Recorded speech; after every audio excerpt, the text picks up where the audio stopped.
Bismillahirrahmanirrahim. Assalamualaikum warahmatullahi wabarakatuh. Om Swastiastu, salam nama budaya, salam kebajikan, salam sehat untuk kita semua. Halo guys, perkenalkan nama saya Yusti Arini. Saya dari Prodi D3 Jurusan Gizi Politeknik Kesehatan Kemenkes Mataram. Jadi di sini saya akan melakukan penyuluhan melalui video. Saya mengambil topik obesitas. Sebelumnya, ada yang tahu obesitas itu apa?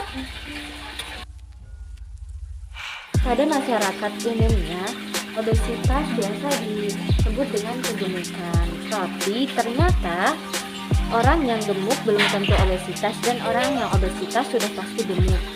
Obesitas ini lebih berbahaya daripada kegemukan. Pengertian obesitas. Obesitas atau kegemukan adalah penumpukan lemak yang berlebih di dalam tubuh akibat tidak stabilnya asupan energi yang masuk dengan asupan energi yang digunakan dalam waktu yang lama sehingga menyebabkan penumpukan dan badan menjadi gemuk. Baik, beberapa penyebab obesitas.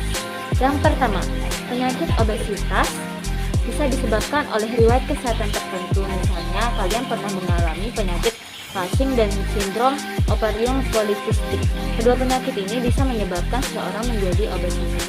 Yang kedua, faktor gen juga memperbesar risiko seseorang mengalami obesitas. Menurut Kementerian Kesehatan RI, bila salah satu dari orang tua kalian mengalami obesitas, maka peluang anak terkena obesitas yaitu 40-50%. Sedangkan bila kedua orang tua kita mengalami obesitas, maka kemungkinan anak-anak terkena obesitas menjadi 70-80%.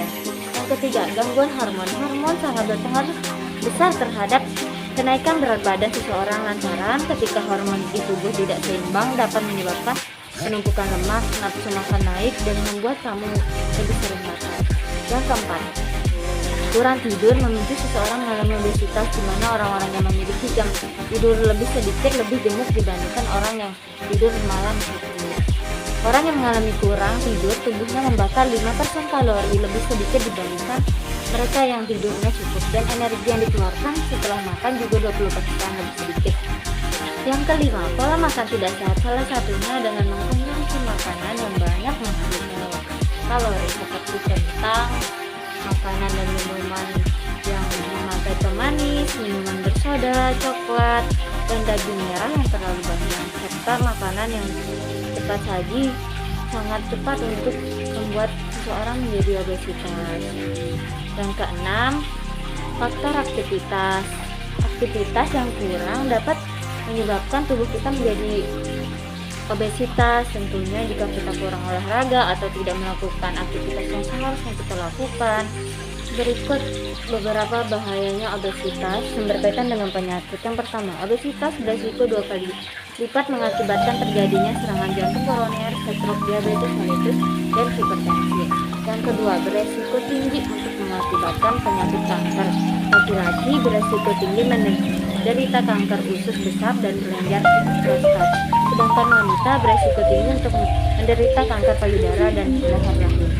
Yang ketiga, obesitas beresiko 3 kali lipat terkena batu empedu. Yang keempat, obesitas beresiko meningkatkan lemak dalam darah dan asam urat. Yang kelima, obesitas beresiko mengakibatkan terjadinya sumbatan nafas ketika sedang tidur atau susah. Yang keenam, obesitas dapat mengakibatkan menurunnya tingkat kesuburan reproduksi. Cara mengatasi obesitas. Obesitas bisa dilakukan dengan melibatkan dokter gizi atau menerapkan program penurunan berat badan.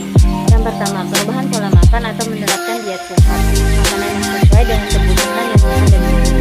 Kedua, meningkatkan aktivitas fisik seperti olahraga, jalan kaki, jogging, dan bersepeda. Yang ketiga, mengubah kebiasaan makan dengan melakukan konsultasi dengan psikiater untuk mengubah emosi dan pola pikir.